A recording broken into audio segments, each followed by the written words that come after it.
en un minuto arrancamos con Enrique y qué coraje para ponernos a pensar y hablar de estos temas en estos sistemas empastillados, homogeneizados, como decía recién Lucas Garibaldi. Nos ha quedado muy pregnado este panel de recién, y quisiéramos partir de esto que con tanta contundencia nos dejó dicho Eduardo, ¿no? La policrisis. Todas las crisis están relacionadas. La crisis ambiental, la de la economía, la de la dirigencia política, la crisis vincular, la crisis que acontece en las ciudades, el modo de producir y consumir. Todo eso confirma la policrisis y está interrelacionado. No podemos pensar una cosa divorciada de la otra. Así que, bueno, muy potente ese primer mensaje de la primera parte de la mañana. Entonces, ¿qué tipo de transformación, teniendo en cuenta esto, necesitamos realmente? Bueno, con esa pregunta vamos a abrir la conferencia magistral, Racionalidad ambiental y transición civilizatoria en América Latina, a cargo de Enrique Leff, que ya está preparado, es una de las voces más influyentes del pensamiento ambiental latinoamericano.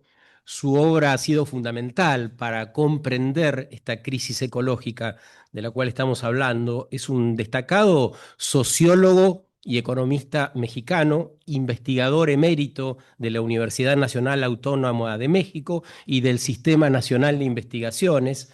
Coordinó la red de formación ambiental para América Latina y el Caribe del PENUMA durante más de 20 años y ha publicado más de 35 libros, distinguido con múltiples doctorados honoris causa por su trayectoria académica internacional. Mucho y mucho, mucho más.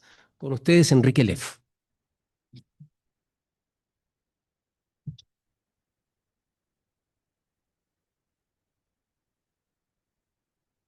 Gracias, gracias a la vida que me ha dado tanto.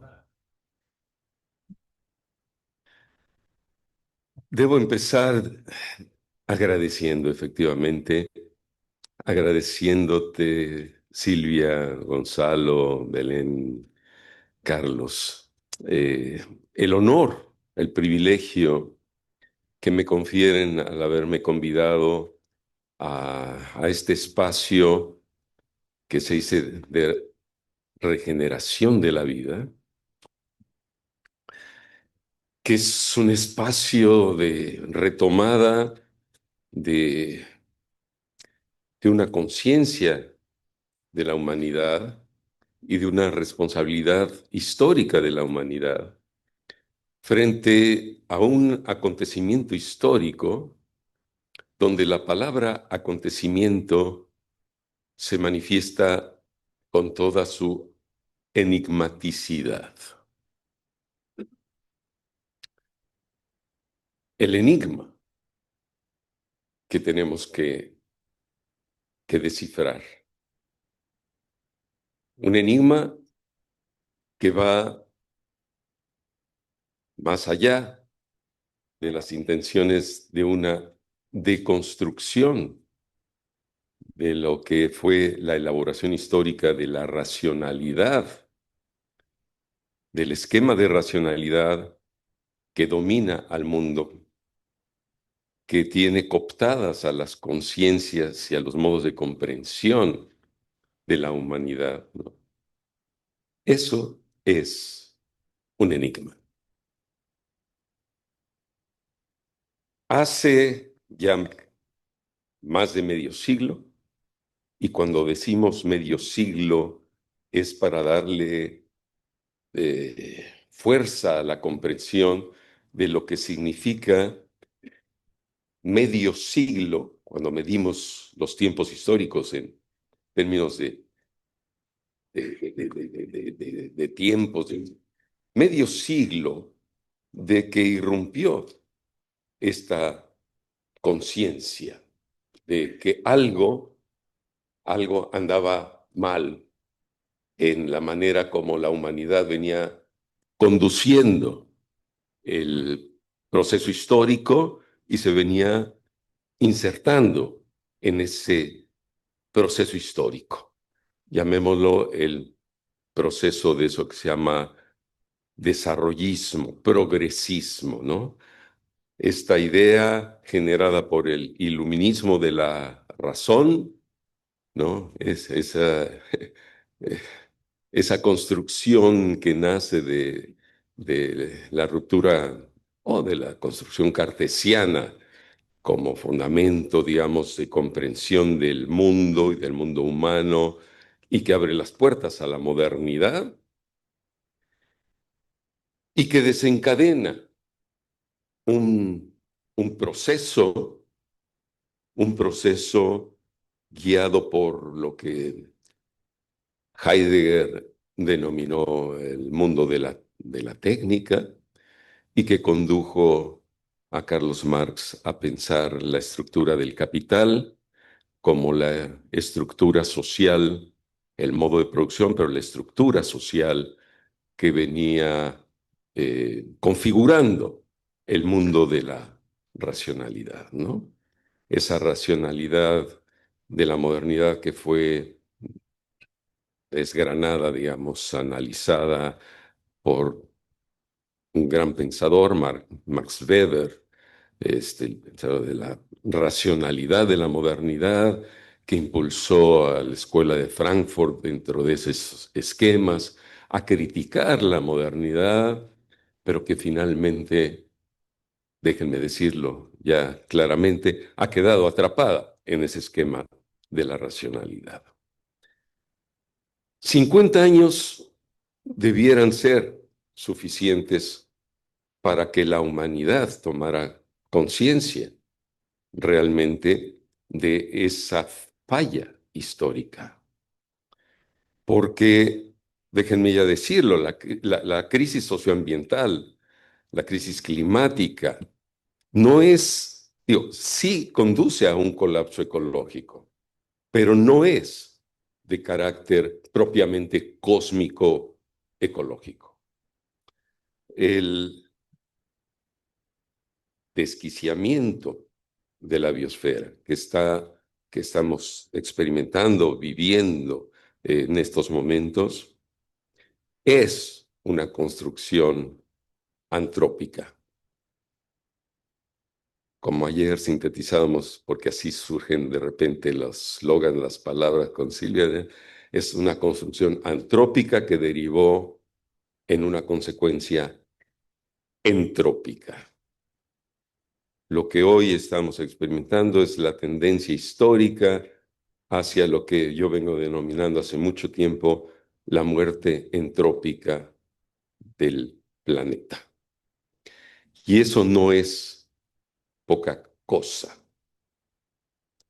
El enigma, el enigma que tenemos que descifrar si queremos entender las causas, las causas metafísicas, las causas generadas por el propio pensamiento humano que se fue configurando de la manera como se fue configurando, que fue generando, digamos, la racionalidad de la modernidad. Y cuando digo racionalidad de la modernidad, me refiero a la racionalidad teórica, a la racionalidad científica, a la racionalidad económica, a la racionalidad instrumental, al esquema complejo de la racionalidad que está instaurada en, no solamente en las mentes de cada uno de nosotros, que se filtra hacia nuestros impulsos, o sea, que ha colonizado incluso el inconsciente humano. O sea, hay que entender los grados de incidencia, o sea, vivimos hoy o sobrevivimos bajo el peso de las ideas. Vivimos bajo las consecuencias del eidos platónico.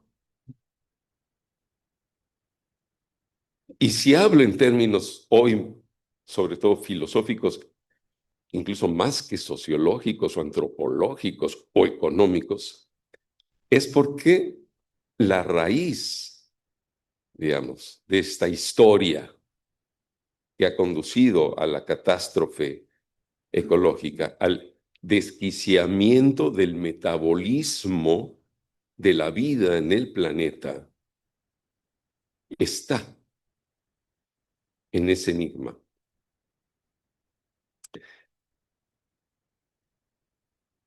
Ustedes preguntarán, ¿cuál es ese enigma? Todos podemos consentir, al menos en esta sala, creyentes o no creyentes, que la vida y el mundo humano derivan de un proceso cósmico, ¿no? Un proceso cósmico que hizo que hace casi 4 eones de años, hablando de grandes ciclos de tiempo, se generara la vida en este planeta como un hecho también enigmático, extraordinario, porque en la vastedad del universo tendría que haberse generado. Pero la verdad es que nos tocó, para bien o para mal, la suerte, somos el producto de esa historia. De la fuerza cósmica se generó la vida en el planeta. Y en el planeta, a través de la evolución de la vida, emerge el Homo sapiens. Emerge el lenguaje, emerge la idea, emerge lo que los presocráticos ya llamaban el logos humano.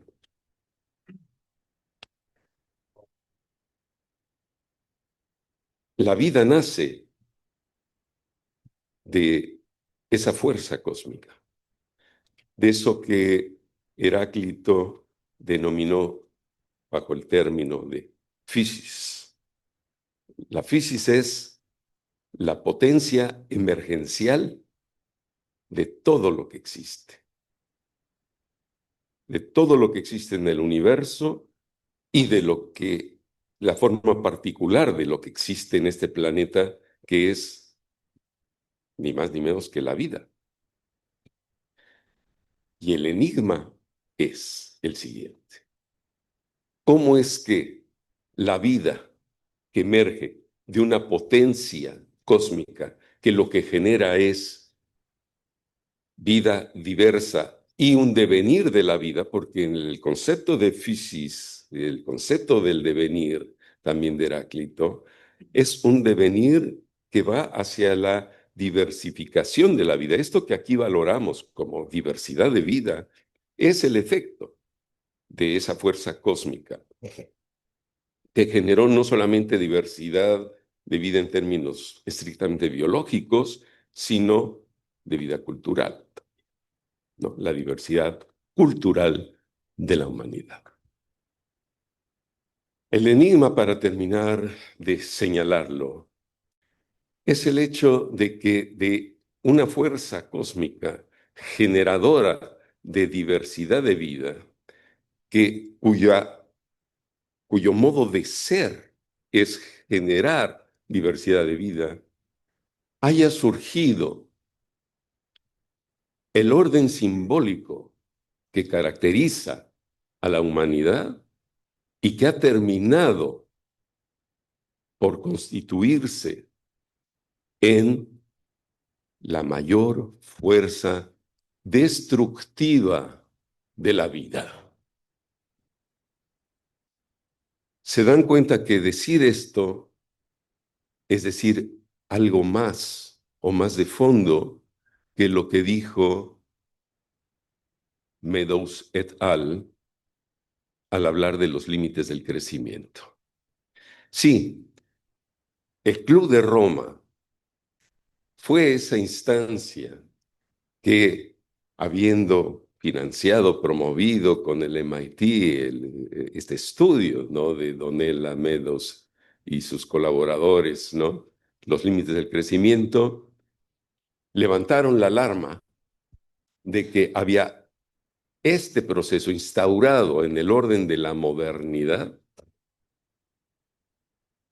que estaba llegando a unos límites, a los límites planetarios, ¿no? Y que anunciaba una catástrofe ecológica a la vuelta del milenio. ¿Qué pasó con la humanidad? ¿Cómo respondió la humanidad a ese llamado, a esa conciencia que venía, pues, realmente a perturbar, a choquear la comprensión en la que estaba toda la humanidad? La humanidad estaba en la idea de que había que seguir el orden del progreso tecnoeconómico para generar, según las lógicas económicas y todo eso, desarrollo, crecimiento, riqueza, donde claro que ya se abría el debate de la distribución de la riqueza y la desigualdad, que ha sido no nada más un problema de nuestra actualidad, ¿no? El capital, para poderse acumular y generar esa riqueza, debía explotar al límite la fuerza de trabajo. Y de ahí nace, bueno, toda la teoría marxista, ¿no? De la dialéctica de la historia y la contradicción entre el capital y el trabajo, el proletariado, el capital, ¿no? Que déjenme decirlo, ya está inscrito en ese orden también de racionalidad de la modernidad, que generó mucha criticidad dentro de ese marco de comprensión. Ese marco de comprensión en el cual el mundo humano, siguiendo los trazos de Descartes, la separación de la res cogitans de la res extensa, fue generando, pues, el mundo de la ciencia, de una ciencia con la pretensión derivada del iluminismo de la razón de alcanzar una capacidad de conocimiento totalitario del mundo y por tanto de control del devenir del mundo. La crisis socioambiental venía a dislocar, digamos, esa falacia, ¿no? A romper esa arrogancia y esa pretensión, ¿no? De eso que viene criticándose, ¿no? De la arrogancia del ser humano, de creerse por encima de la naturaleza y de creerse que somos la parte privilegiada de la creación divina o cósmica, como ustedes prefieran, ¿no? La verdad es que empezaron a surgir a raíz de la conferencia de Estocolmo, y déjenme hacer un breve paréntesis. Cuando yo hablo la conferencia de Estocolmo, y ayer lo conversaba con Silvia, yo me pregunto quién en esta sala, quiénes en esta sala, por nuestras edades, estuvimos en los inicios de esos debates. Yo no podría haber llegado a pensar lo que he pensado si no es porque, por circunstancias absolutamente históricas, de mis tiempos de nacimiento y de vida y a lo que me condujo. Yo me encontraba en París haciendo mi doctorado en economía porque entendía que lo que me movía en este mundo no se resolvía a través de la técnica que había aprendido en mi carrera inicial como ingeniero químico. Y también un poco quizás de mi propia historia, porque hay que entender desde dónde hablo o desde dónde he llegado a pensar lo que puedo yo, lo que la vida me ha dado a pensar y que puedo muy brevemente estar transmitiendo ahora, ¿no?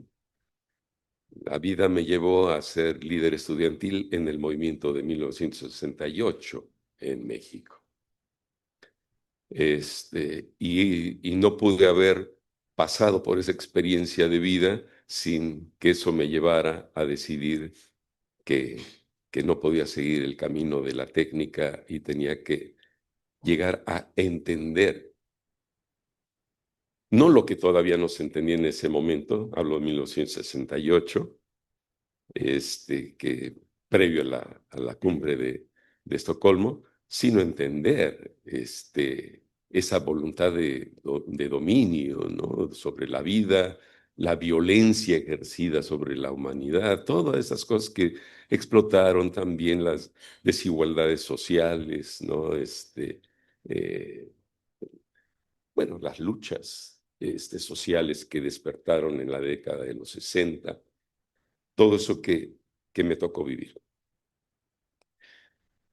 Pero otra circunstancia, estando en París, haciendo este doctorado en economía, porque no daba la técnica para hacer saltos más altos hacia la filosofía, que acabó siendo, y que era desde mis inicios, digamos, el motor que me movía a tratar de entender el mundo, mi mundo y el mundo en el cual vivía.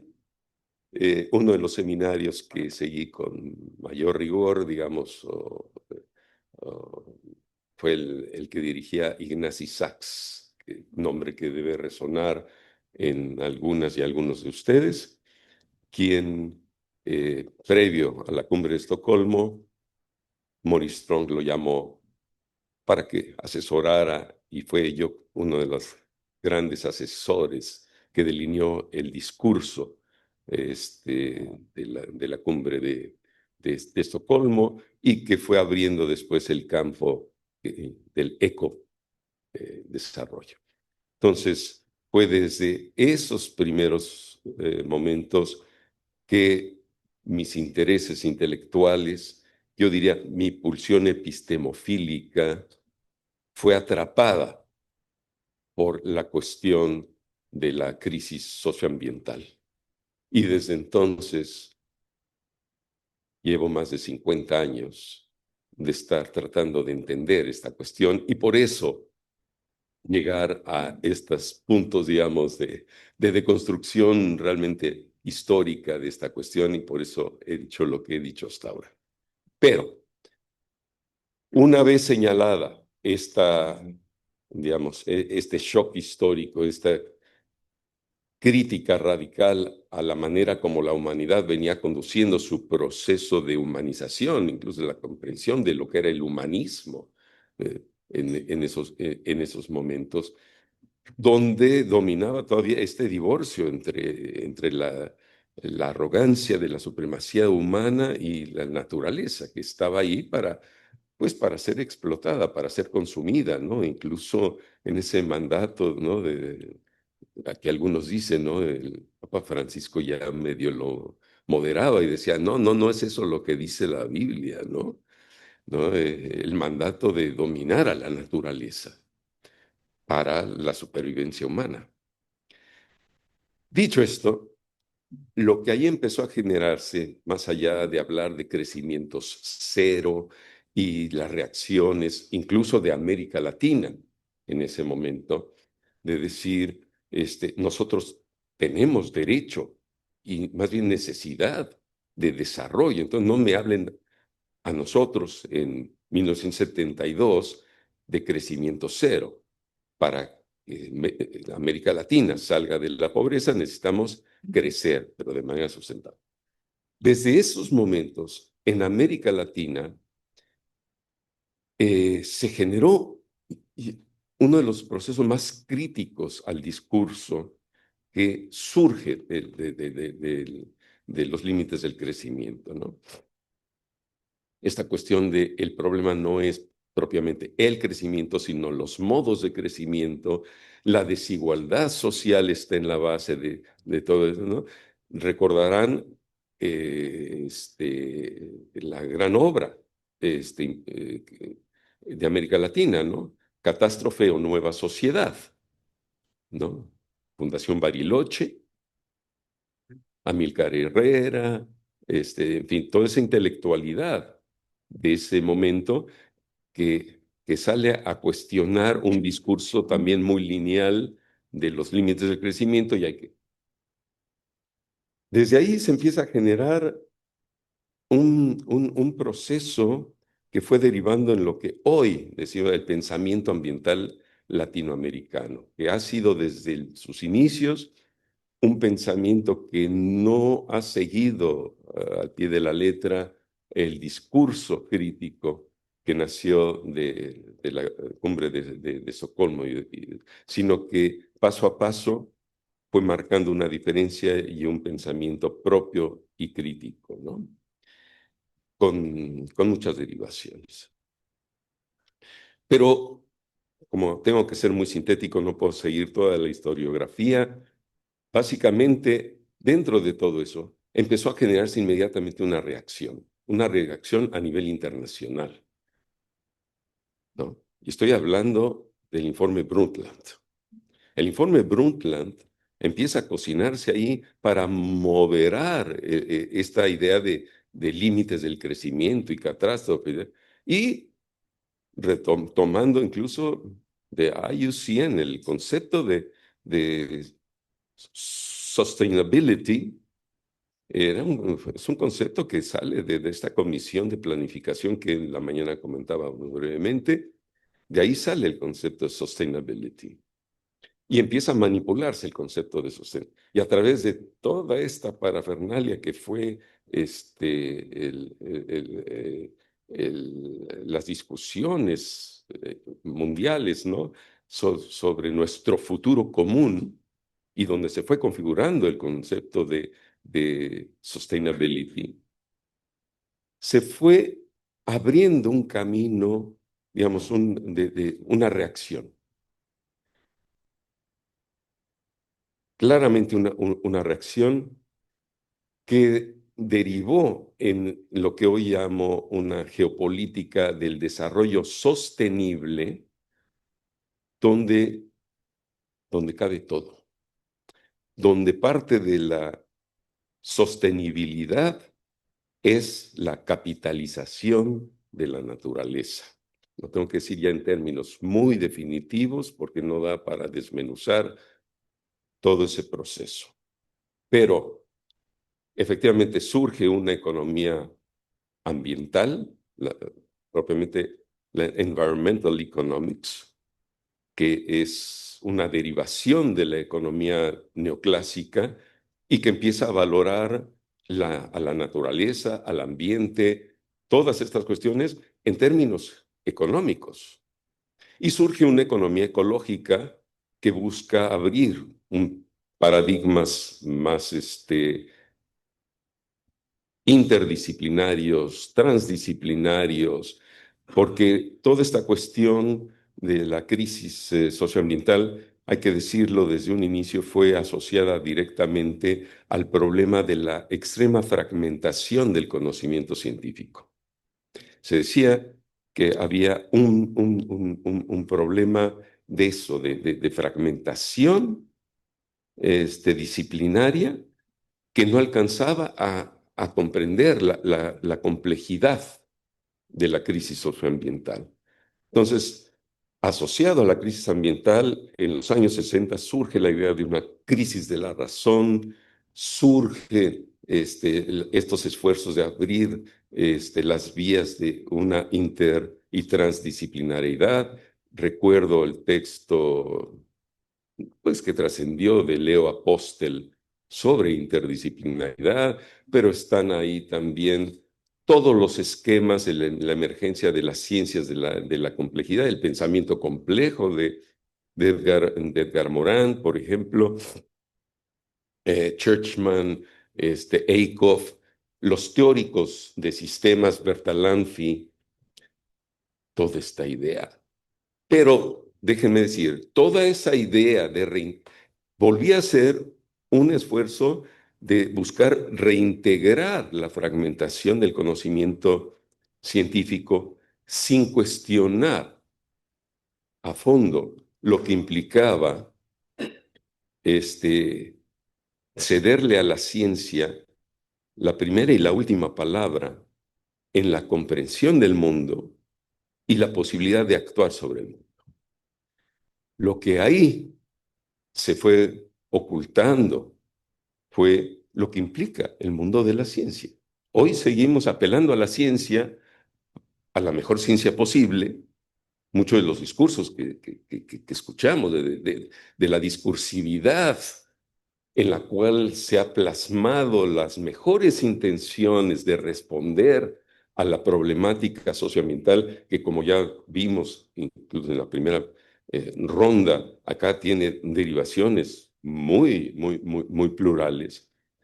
Bueno, déjenme decirlo, estamos respondiendo dentro de un esquema de racionalidad que es el que tiene atrapado al pensamiento humano y a la acción humana.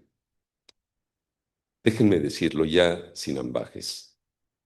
No podrá haber acción regenerativa dentro de ese marco de comprensión. Perdón que sea tan brutalmente, no sé si claro, pero bueno, claro en la manifestación de lo que yo pienso, ¿eh? No da. ¿Y por qué digo que no da?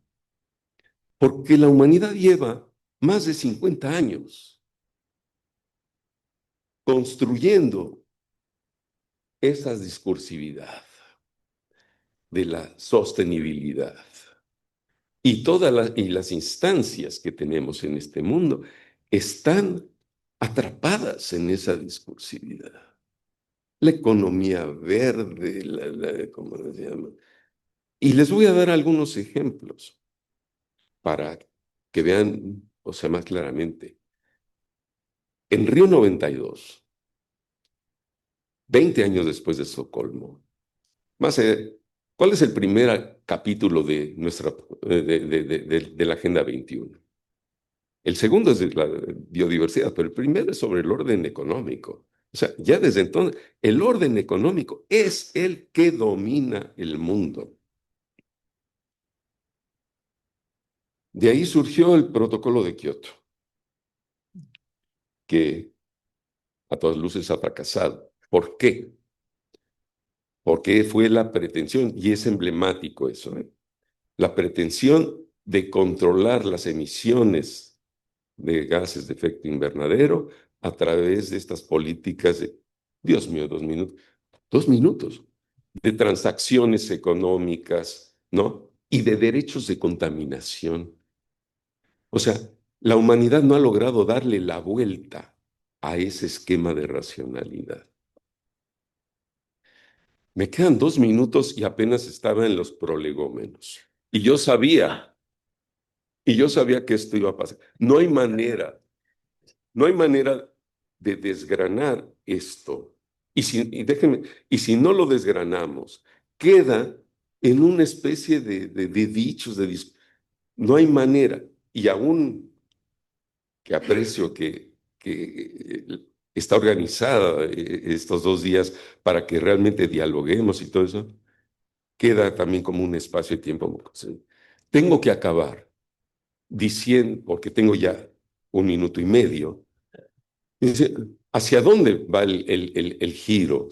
O sea, de construcción de esta lógica.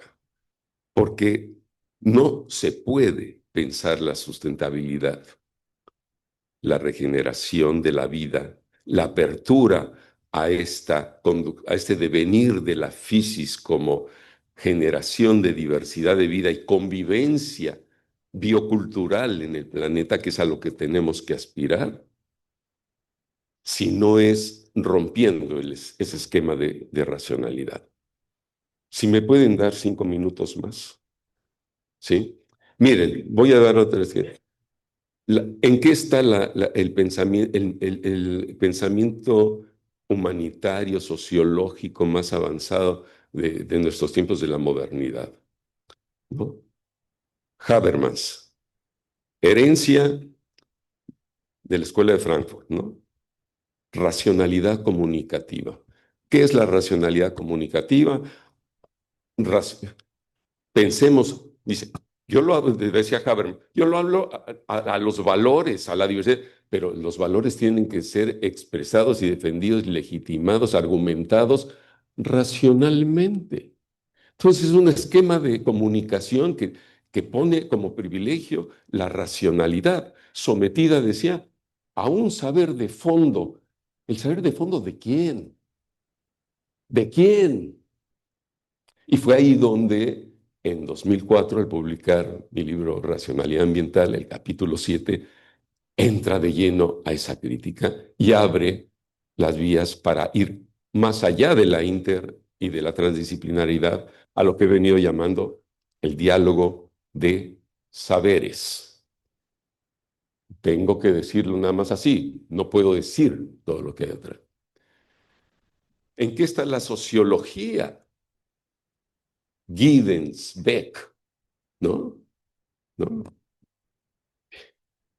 En la reflexividad de la modernidad.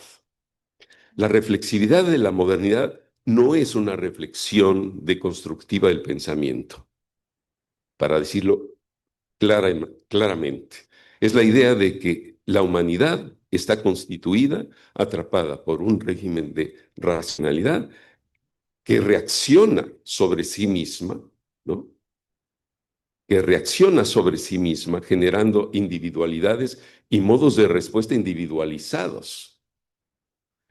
¿Qué queda, digamos, sin tocar en todo esto?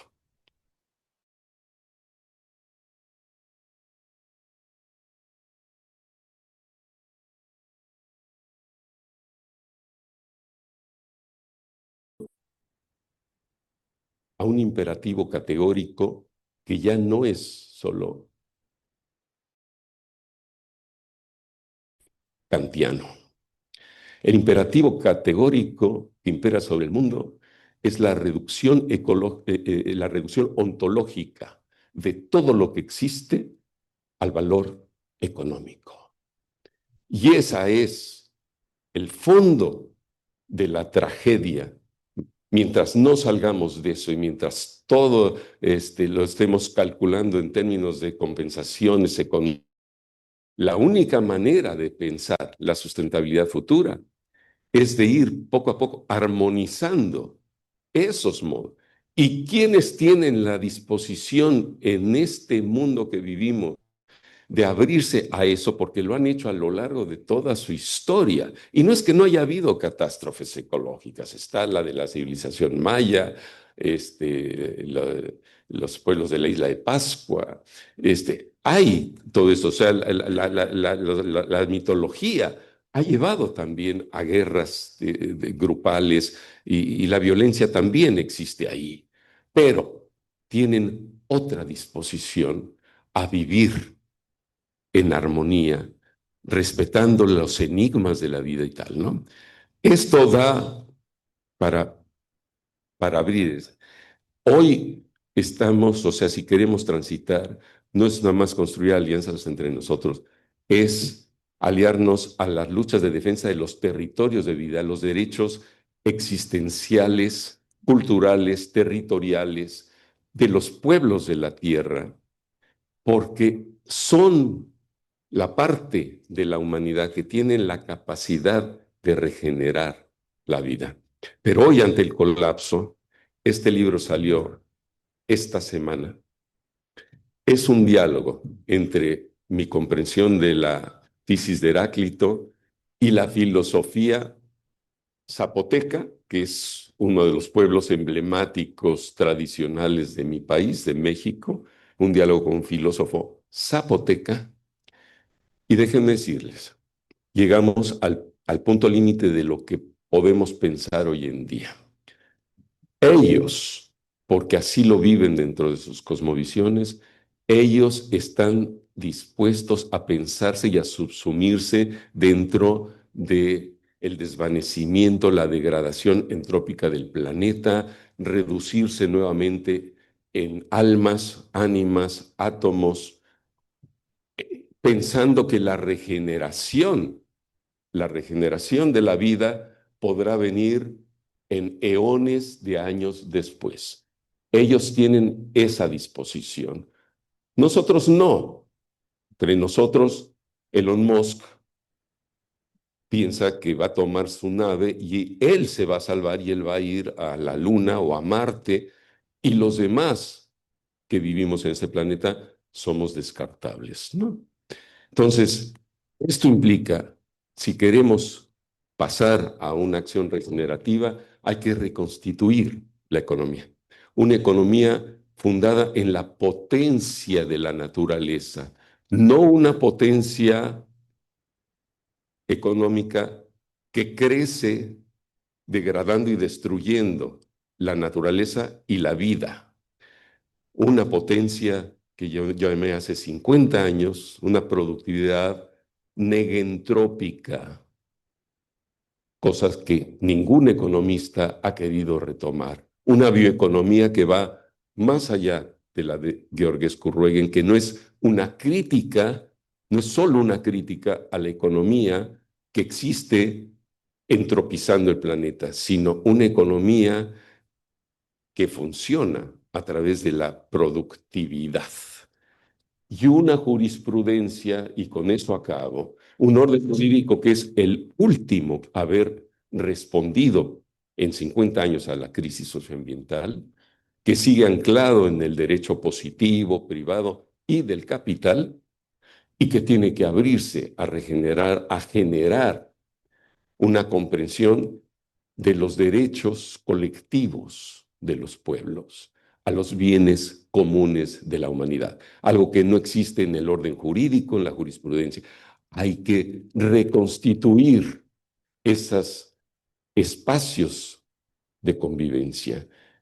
Y perdón, pero necesito nada más 30 segundos. ¿Qué dice? ¿Cuáles son los ejes que sostienen lo que vengo denominando como racionalidad ambiental? La racionalidad ambiental no es otra racionalidad de este tipo. Está anclado en tres principios y esos tres principios son fundamentales. Es, número uno, una comprensión, podríamos decir, una ontología de la vida, una comprensión de que la vida en el planeta deriva de esa comprensión originaria de Heráclito, de un proceso de generación diversificante y complejizante de la vida. Un principio que es humano, que es y político, que es una política de la diferencia. Necesitamos aprender a convivir en la diversidad y en la diferencia a través de un régimen jurídico y político y una última que es la fundamental y que la humanidad ha vivido sin entenderla y sin subsumirse en ella, una ética de la otredad. Sobre esta debería de hablar horas o deberíamos de dialogar horas. Gracias, Enrique. Muchas gracias. Gracias. Queda tanto por hablar. Hablar, Manera de meterlo en... hablar de lo que realmente importa, de lo que hace falta, sin ambajes, sin rodeos, como decía Enrique recién. Bueno, además de introducir en la conversación esta idea de la crisis de racionalidad de sentido y de civilización, está interpelando nuestras arrogancias, Enrique, y la discursividad imperante. Por lo tanto, está entrando en esta conversación un flujo muy importante para poder pensar y activar. Ha hablado de la centralidad que hoy no tienen ni debieran tener los pueblos de la tierra, nada menos, y va a ser hermoso escucharla a Maggie Choquevilca, que ha venido de Tilcara ya mismo. Así que quédate, Enrique, si querés por ahí, perfecto, porque se incorporan otras personas y vas a tener posibilidad de meter algo más por ahí. A mí se me ocurrió, escuchándote, Enrique, para las redes sociales un posteo, a ver si estamos. Esto de que la acción humana está un poco atrapada. Yo pondría, cederle a la ciencia la primera y la última palabra no da. Enrique Leff. ¿Vamos? Bueno, quien quiera replicar, ahí pueden en redes sociales. Bueno, vamos a seguir entonces con esta sesión número 3, Marcos Críticos y Nuevo Humanismo.